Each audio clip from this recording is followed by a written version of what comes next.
Toriel Glaoui, bonjour. Bonjour. Vous êtes la fondatrice de la foire d'art africain contemporain à Londres et à New York d'ailleurs, qui s'appelle 154. Alors, est-ce que vous êtes prête justement à faire le point? Ah oui, je suis prête. Est-ce que vous pouvez m'expliquer un petit peu ce que c'est que cette foire? Alors, 154 a été créé en 2013 avec l'objectif de créer une plateforme qui donnerait de la visibilité aux artistes venus du continent africain et de sa diaspora. J'avais remarqué pendant mes différents voyages dans ma carrière professionnelle passée que lorsque je découvrais des studios d'artistes et des scènes artistiques sur le continent, il y avait très peu de traces de ce que je voyais sur le continent en Europe ou aux États-Unis où je vivais.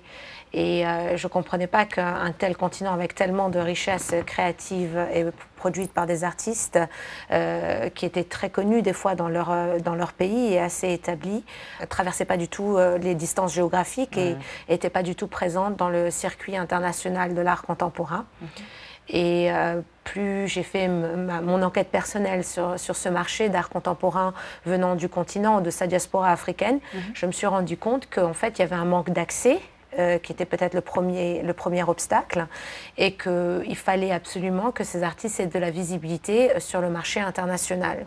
Et que tant qu'ils n'étaient pas dans des collections de musées ou dans des collections privées, mais de collectionneurs d'envergure internationale, c'est presque si ça comptait pas. Ça permettait pas à la croissance de la carrière de l'artiste ou à l'évaluation des prix de ces artistes-là. Et puis comme ça n'avait pas été encore fait en Europe, une fois que j'ai quand même fait une longue étude de marché sur la chose, je me suis décidée et j'ai décidé de lancer un 54 en octobre 2013 dans un lieu pour moi qui est très insolite et hors du commun au centre de Londres qui s'appelle Somerset House, et en choisissant une date clé qui était la date d'une des foires les plus importantes d'art contemporain à Londres qui s'appelle Frieze.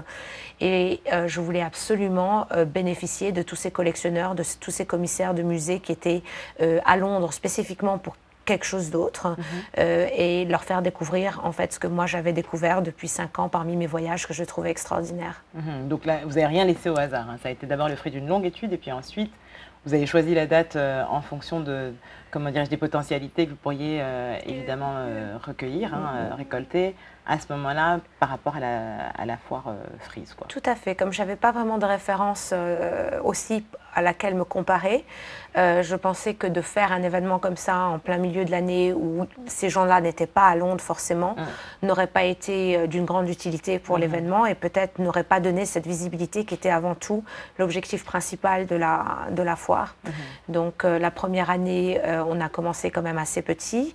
On a pu présenter 17 galeries venant du continent, d'Europe et des États-Unis, avec la seule demande, c'est que ces artistes viennent ou du continent africain ou de la diaspora africaine. On a aussi représenté des artistes qui sont européens ou américains, mais qui ont décidé de vivre en Afrique et donc d'une façon ou d'une autre de produire en Afrique. Donc on pensait qu'ils étaient aussi liés à cette créativité en fait venue du continent. Je pense qu'il est important aussi de citer que l'objectif de 154 n'a jamais été de catégoriser ou d'éloigner, on va dire, ces artistes du continent ou de la diaspora africaine au reste du monde. Ça a toujours été de les intégrer et sur une plateforme internationale, et c'est ce qu'on a essayé de faire depuis 4 ans avec 154, que ce soit au niveau de Londres qui a sa 4e année cette année, et de New York, on a commencé l'année dernière et on vient de boucler notre 2e édition à New York. 154, 154. Bon, je pense qu'on vous demande tout le temps pourquoi ce nom-là, est-ce que ça veut dire et à quoi ça renvoie? Qu'est-ce que ça veut dire 154? C'est une référence au continent africain qui pour moi est une force exceptionnelle, et 54 est pour la référence bien sûr des pays qui constituent le continent africain. Je voulais aussi un titre qui représente la multiplicité, la diversité, et bien évidemment je pensais que c'était plus astucieux de le faire de cette façon-là, car beaucoup de gens, vu que mon audience était aussi internationale, parlent souvent de l'Afrique comme si c'était un grand pays, qu'ils sont allés, ils ont voyagé en Afrique, ils essaient jamais de citer où exactement ou dans quelle partie du continent ils étaient. Et souvent, on me pose la question justement, c'est un peu l'intrigue, et donc ça apprend toujours à quelqu'un qui a bien 54 pays en Afrique, et ils sont souvent surpris Il ne s'en rendait pas compte qu'il y avait autant de pays en Afrique. On reste sur le volet éducatif, si je puis dire. À 54, vous profitez également de ce moment-là et de cette foire. On disait pour mettre ensemble donc, plusieurs acteurs de l'industrie de l'art international, africain, etc. Mais aussi pour éduquer, vous avez des forums, des ateliers, des workshops pour justement continuer d'éduquer sur l'art africain et sur l'art contemporain. Oui, on a trouvé qu'il était important, même si c'était, on va dire, l'objectif aussi de vendre, parce que c'est une initiative commerciale, donc c'est important pour la carrière des artistes que cet art soit acheté, surtout pour continuer à les faire vivre, qu'ils puissent continuer dans leur voie et continuer à se supporter. La vie d'un artiste, c'est quand même assez dur, je pense que c'est la plus courageuse souvent, parce qu'on ne sait pas à quel niveau les gens vont aimer ce qu'on fait. C'est quelque chose où on met, je pense, je ne parle pas pour non tous les artistes, mais beaucoup d'émotions. Il était important pour nous, malgré que ça soit une plateforme commerciale, mais qu'il y avait tellement peu on va dire, de savoir sur la chose d'un point de vue notre plateforme internationale, qu'il était pour nous important d'avoir en parallèle un forum qui offrait en fait au public de la foire une série de discussions avec les artistes, d'interventions où les commissaires, les collectionneurs, les institutions se retrouvaient et pouvaient parler de certains sujets. Et donc on a eu la chance chaque année en fait d'avoir des thèmes différents discutés au forum, qui est, je veux dire, aussi, on va dire, importante et populaire que la foire en elle-même. Donc il y a vraiment une soif aussi de ce savoir, d'en connaître plus. Et on n'a jamais positionné ça aussi comme, on va dire, le basique de ce qu'il faut savoir sur l'art contemporain. On a pris les choses en plein milieu du centre de cœur de sujets qu'on voulait discuter. On ne fait pas des leçons aux gens sur l'art contemporain africain, mais on a des thèmes beaucoup plus importants qu'on discute, qui sont importants pour ce qu'on présente en fait à la foire et ce qu'on présente aussi en général par rapport au continent et sa diaspora. Quelles sont les différences entre 154 New York et 154 à Londres? Pour moi, c'était les deux plateformes où on avait besoin de visibilité, parce que c'est quand même des centres culturels peut-être des plus importants. Aux États-Unis, il y a non seulement les musées les plus connus, mais il y a toutes les universités ont un musée, et il y a je ne sais pas combien d'universités. Donc c'est quand même exceptionnel de pouvoir avoir accès soudainement à une centaine de commissaires en même temps, une centaine de directeurs de musées en même temps pour tous ces artistes qui vont faire plus tard, dans les prochains 5 ans, des expositions, et d'être sûr que ces artistes du continent, de la diaspora, sont intégrés dans ces expositions. Et je pense que le marché est différent, mais il ne l'est pas tellement. Si vous voulez, ici, on a une plateforme qui est peut-être plus engageante par rapport au marché européen. Mais aux États-Unis, beaucoup de ces Américains ne voyagent pas forcément à Londres pour acheter de l'art. Il y a aussi une histoire qui est un petit peu différente, mais qui n'est pas forcément celle de l'Afrique aussi sur le moment même. Il y a un grand manque de plateformes, par exemple, pour même les artistes afro-américains aux États-Unis, qui n'était pas vraiment notre marché principal. Nous, on targeté en fait toutes les audiences et les audiences de collectionneurs, mais c'est avéré qu'on a intéressé aussi ces collectionneurs afro-américains, comme ils disent là-bas, African American, et qui aussi soudainement étaient très intéressés à découvrir cette plateforme, découvrir des artistes, y prendre part, mais vraiment complètement. Donc je veux dire qu'on était ravis d'avoir ce soutien aussi à New York. En ce qui est différent, c'est plutôt l'ambiance, on va dire. À Londres, on a choisi en fait un lieu complètement iconique, bien anglais en termes d'architecture et bien proéminent au centre de Londres. Et je pense qu'on est arrivé à choisir un équivalent à New York, à Brooklyn même, où il y a une très grande communauté en fait d'origine africaine et qui est en fait une très très ancienne dépôt faite de bois et de briques et qui est extrêmement extraordinaire pour le projet aussi, qui montre l'art vraiment d'une façon unique et complètement différente. Et beaucoup de gens qui ont fait les deux sont très très surpris de revoir New York, parce qu'ils ont l'impression de voir complètement deux choses différentes. La seule chose qui est différente aussi, c'est qu'à New York, comme on a un peu moins d'espace, on invite les galeries. Alors qu'à Londres, on a un processus d'application ouvert, donc tout le monde peut appliquer, puis après il y a une sélection qui se fait, et puis on a beaucoup de place aussi à offrir. Je pense que notre plateforme à Londres, aussi par son ancienneté, est un peu plus importante importante est établie en termes de nombre de galeries participantes, d'artistes représentés. Par exemple, la dernière foire à Londres, nous avions plus de 160 artistes présents et 40 galeries. C'est plus du double de ce que vous aviez la première année en 2013. On a commencé à 15 galeries exactement, 17 exposants. Votre spécialité à vous, c'est de connecter des galeristes à travers les galeristes, des artistes, des collectionneurs, des investisseurs. Mais est-ce que justement il y a cette possibilité de travailler, de collaborer avec des institutions qui sont déjà établies sur le continent? Alors on le fait et on veut le faire encore beaucoup plus dans les années prochaines. Encore une fois, on est une petite équipe, donc on fait aussi à la hauteur de nos moyens.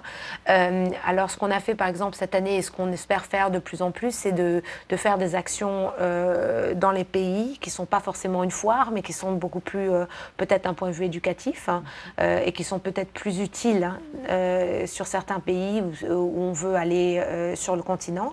Il y a eu au niveau de cette année, on a fait 2 salons de conversation à la Biennale de Marrakech qui étaient vraiment spécifiques à l'audience marocaine.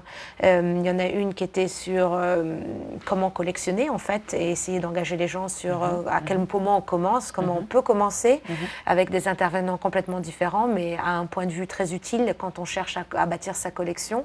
Le deuxième salon était sur le statut de la photographie au Maroc avec de l'archivage qui sont les acteurs principaux au Maroc sur la photographie et assez surprenant, a été rempli pas seulement par l'audience de la Biennale qui était quand même assez internationale et qui avait engagé beaucoup de gens internationaux à venir à Marrakech, mais c'était surtout rempli de Marocains qui étaient très intéressés à en connaître plus, à en savoir plus.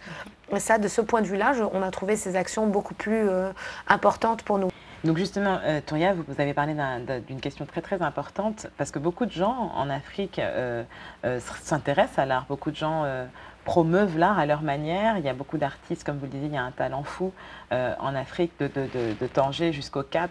Il y a des tas d'artistes qui font énormément de choses et de belles choses en plus, mais c'est vrai qu'il manque souvent cette impulsion, parfois gouvernementale, peu importe. Comment accéder, quand on n'a pas les infrastructures, à ces artistes ou à ces galeries? Comment est-ce qu'on peut commencer justement à collectionner?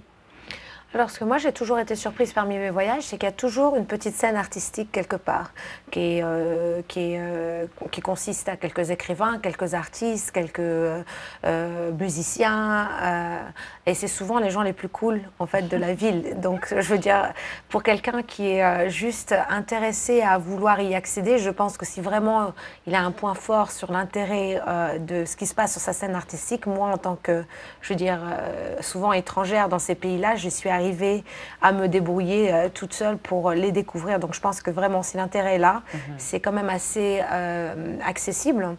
Maintenant, ce qui est difficile pour un artiste dans sa vie d'artiste, s'il n'y a pas ces infrastructures publiques ou même ce support de galeries et que le marché local ne répond pas à ses besoins parce qu'en fait il va créer mais personne ne sera là pour acheter. C'est là où en fait des lieux d'espace, de centres d'art deviennent complètement primordiales parce que du coup ça devient leur rôle. Ce n'est pas seulement des galeries mais c'est aussi pour faire vivre en fait cette créativité. Souvent les artistes qui ont une fois bien réussi ou même dans leur foulée de réussite, ce sont souvent les acteurs principaux de ce changement et de cet engagement avec leur audience principale de la ville où ils vivent.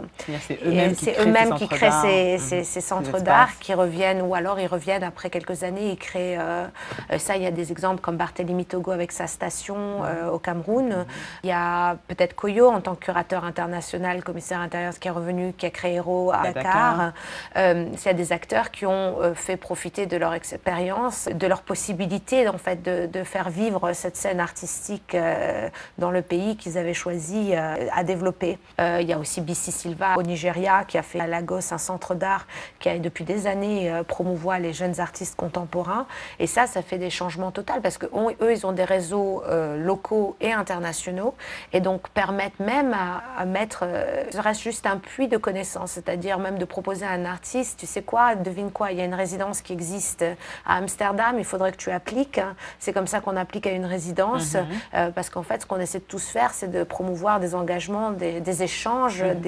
C'est très bien que les artistes puissent aller voir aussi ce qui se passe, puissent avoir accès à justement des musées, qui voient comment ça se passe, qui comprennent un peu comment le marché de l'art fonctionne quand il y en a un vrai, et qu'une fois qu'ils reviennent, ils ont un peu plus conscience aussi de comment présenter leur travail, de ce que c'est de pouvoir avoir 3 mois à penser à votre créativité et rien faire d'autre que ça, sans avoir toutes les petites douleurs et points douloureux qu'il peut y avoir autour de la vie d'une carrière d'artiste quand ils ne sont pas encore arrivés là où ils veulent arriver. Et moi, je ne sais pas, mais par exemple, les galeries aujourd'hui que je vois en Afrique, celles qui ont commencé où il n'y avait pas grand-chose, ont souvent des rôles qui ne sont pas du tout les rôles des galeries en Europe, aux États-Unis. Comment, selon vous, est-ce que l'art contribue ou peut contribuer au développement du continent? C'est quelque chose de très important, mais en même temps, parfois j'ai l'impression qu'on ne saisit pas forcément bien. Alors comment est-ce que, à travers l'art, à travers un marché, vous avez parlé de paramètres commerciaux, il y a tout un marché qui existe, comment est-ce qu'on peut réussir à développer le continent avec l'art? Moi, je le vois juste d'abord par rapport à la foire. La première chose, elle n'est pas sur le continent. Il y a une sorte de fierté par rapport à la beauté de la créativité africaine. Donc déjà, une espèce de confiance en soi, que ce soit par rapport et je ne parle pas d'un point de vue peut-être économique, mais je parle d'un point de vue d'assurance pour un Africain, qu'il soit dans n'importe quel pays. Quand on lui parle de l'art africain et qu'il se rend compte qu'il est au niveau de tous les autres art africain du monde. Ça, je le vois même quand on fait la foire, il y a, je vais dire, des gens qui viennent spécifiquement voir leur galerie qui vient du pays, qu'ils n'ont même peut-être pas vu chez eux, mais qui viennent les accueillir comme s'ils étaient tellement fiers de les voir ici. Donc déjà, si ce petit sens de confiance en soi est donné par des choses qu'ils admirent, qui puissent les faire rêver, c'est peut-être pas un rôle directement la croissance économique du pays en particulier, mais c'est déjà, je pense, un grand pas. Faire rêver est toujours bon pour n'importe quelle population du monde. La deuxième chose, je pense, avec un exemple un peu plus sérieux, mais il y a aujourd'hui 2 ou 3 biennales en Afrique qui sont clairement des biennales qui attirent beaucoup de gens internationaux et qui fait visiter les pays, qui fait découvrir les pays, que ce soit la biennale de Dakar ou la biennale de Marrakech. Je ne veux pas dire d'erreur pour ne pas citer le nombre de visiteurs qui vient pendant les 8 semaines des biennales. Mais les villes sont découvertes de fond en comble, que ce soit Dakar ou Marrakech, avec des sites de tourisme dans tous les sens sont visités. Et si vous voulez, moi je pense que d'un point de vue, un visiteur dans une ville à Dakar, il n'aura jamais aussi bien vu Dakar que pendant la biennale de Dakar, parce que toute la ville est utilisée pour faire visiter la biennale, que ce soit la biennale principale ou ce qu'ils appellent le off, qui aussi prend partie dans toute la ville. Donc je pense d'un point de vue pouvoir développer une infrastructure qui permette à ce genre de profession, que ce soit même les commissaires, c'est une profession, être artiste, galériste, attacher des tableaux, c'est une profession, encadrer des tableaux, c'est une profession, donc ce sont tous des métiers qui peuvent d'abord être développés, appris, et puis ensuite offrir des opportunités à des jeunes sortant des écoles d'art, parce qu'il y en a pas mal qui sont sur le continent aussi, je pense qu'ils mériteraient beaucoup plus d'investissement et beaucoup plus d'infrastructures, mais il y en a quand même, quand on voit tous les artistes qu'on a à la foire, ils ont quand même un diplôme de ces écoles-là qui leur a permis de développer déjà leur envie de devenir artiste. Quelqu'un comme votre père, quelqu'un de sa génération qui a toujours su qu'il voulait s'orienter dans ce domaine-là et qui a peut-être reconnu certains obstacles, quel est son regard sur l'évolution de ce marché-là? Écoutez, il est très pudique par rapport à ce genre de pensée, même par rapport à ce que je fais. Moi, par rapport à mon travail, par rapport à lui et le support que j'ai pu donner dans les dernières années à son studio, on va dire même pas à sa carrière, à son studio, j'ai pu faire un peu une évaluation de son début de carrière par rapport à sa carrière principale au Maroc, où il a vraiment percé. Donc, je veux dire, il y a eu vraiment le début de sa carrière qui a été très importante, qui s'est passée à Paris. Il a commencé aux Beaux-Arts, il a fait ses 10 ans à Paris de carrière, où il a été exposé en Europe et dans pas mal d'autres pays, et aux États-Unis aussi. Et ensuite, il a décidé de rentrer au Maroc, où il y avait zéro infrastructure, pour devenir artiste et rentrer dans son pays. Ça lui a pratiquement pris 10 ans de plus pour recommencer tout à zéro et essayer de commencer à avoir une réputation qui était à l'équivalent de celle qu'il avait à Paris. Donc je pense que s'il devait dire quelque chose, il est juste stupéfié par le nombre de galeries qu'il y a aujourd'hui, parce que à son époque, il a commencé sa première exposition dans une tente, c'était une tente caïdale, et après ça a été des hôtels, et ensuite maintenant au Maroc, dans chaque ville, il y a au moins 5 ou 10 galeries, donc c'est un autre monde pour lui. Il a eu la même galerie qu'il a représentée pendant pratiquement toute sa carrière, qui était la première galerie à Casablanca, et avec qui il a développé une relation très loyale pendant toutes ces années.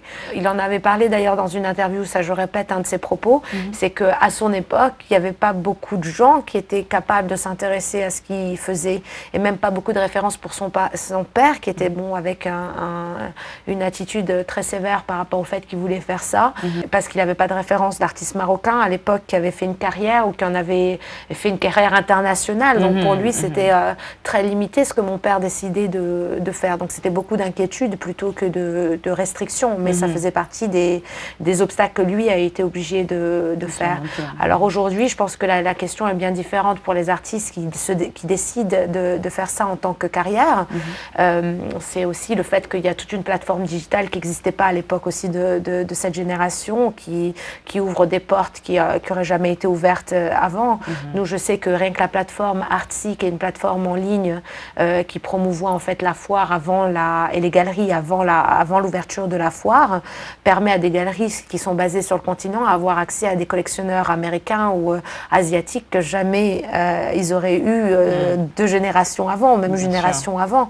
Donc le marché est complètement dynamique maintenant et différent, et un artiste africain peut aujourd'hui vraiment rester sur le continent et avoir une très bonne carrière. C'est quand même encourageant, effectivement. Alors, Touriel Glaoui, puisque nous sommes ensemble, je vous garde encore un petit peu pour qu'on passe à notre séquence en pointillé.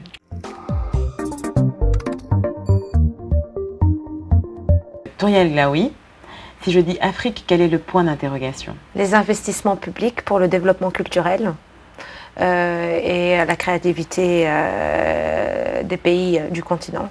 Si je dis Afrique, quel est votre point d'exclamation? Le sentiment d'infériorité que même les artistes africains ont par rapport à leur créativité, en pensant que c'est toujours mieux ailleurs, même d'un point de vue des galeries, de penser que ça peut être toujours mieux dans un contexte international, ou si c'est un Américain qui l'organise ou un Européen. Il y a toujours un manque de confiance quand c'est un Africain qui crée quelque chose ou qui produit quelque chose, que ce soit d'un point de vue artistique ou même d'un point de vue plateforme internationale. Quels sont vos points de suspension? Qu'est-ce qui vous fait réfléchir? Qu'est-ce qui nourrit votre réflexion? Souvent, je me dis qu'on a touché à peine le haut, on va dire, de l'iceberg, et que nous sommes à peine en train de découvrir tout ce que le continent a à offrir, à nous faire rêver. Donc, je suis impatiente de voir ce que nous allons voir dans les prochaines 20 années, et j'espère que je serai là pour pouvoir le découvrir. Si je dis Afrique, quel est le point fort? Les Africains. La créativité, la diversité, l'engagement humain qu'on peut avoir en Afrique qu'on n'a nulle part ailleurs. Si je dis Afrique, quel est le point faible? Je pense ce complexe d'infériorité qui peut-être nous empêche d'avancer et qui souvent nous permet pas de nous mettre au même niveau que nos citoyens dans les autres pays, quoi. Quel est votre meilleur souvenir d'Afrique? Ça a toujours été mes voyages découvertes dans les pays que je ne connaissais pas. Et souvent aussi les regrets de ne pas les avoir découverts avant, venant souvent probablement de mon envie quand j'étais plus jeune d'aller découvrir les États-Unis ou l'Europe plutôt que l'Afrique, qui a tellement de choses de plus à nous faire découvrir. Quel est votre pire souvenir d'Afrique? C'est peut-être plutôt ce sentiment de toujours découvrir une ville nouvelle et donc de ne pas forcément avoir ses repères tout de suite dans les villes que je découvre. Quel est votre vœu le plus cher concernant l'Afrique?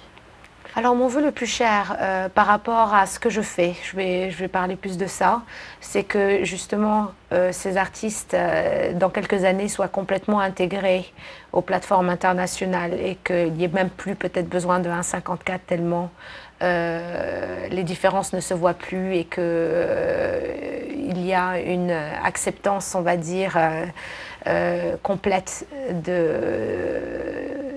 de ce qui est produit sur le continent ou de la diaspora africaine. Quelle place occupe ce continent dans votre cœur? La première, bien sûr. Quelle est, selon vous, la clé du développement de l'Afrique? Alors, je pense que l'éducation est en fait un pilier de tout ce qui peut se passer, l'éducation des femmes, peut-être même en priorité, car elles ont en main l'éducation de leurs enfants et donc du coup peuvent changer vraiment la donne de plein de choses. Je pense que dans ce que je fais particulièrement, l'investissement public sur des infrastructures qui sont quand même essentielles, que ce soit au niveau d'éducation, mais aussi d'institutions publiques ou de collections, permettrait vraiment que les scènes artistiques de différentes villes se développent. Et le développement, bien évidemment, des collectionneurs locaux qui j'aimerais beaucoup qu'ils se réveillent et qu'ils apprécient en fait on va dire les précieux artistes qu'ils ont sous leurs yeux, qu'ils ne voient pas forcément aujourd'hui. Enfin, Touriane Glaoui, quel est votre point final? Venez nombreux à 54, à New York et à Londres. Eh bien, merci beaucoup, Touriane Glaoui, d'être venue faire le point avec nous. Merci Raïssa de m'avoir accueillie sur votre plateau. Avec plaisir. Vous souhaitez réagir à cet entretien? C'est possible en écrivant à lepoint@voxafrica.com ou en nous recherchant sur Twitter et Facebook.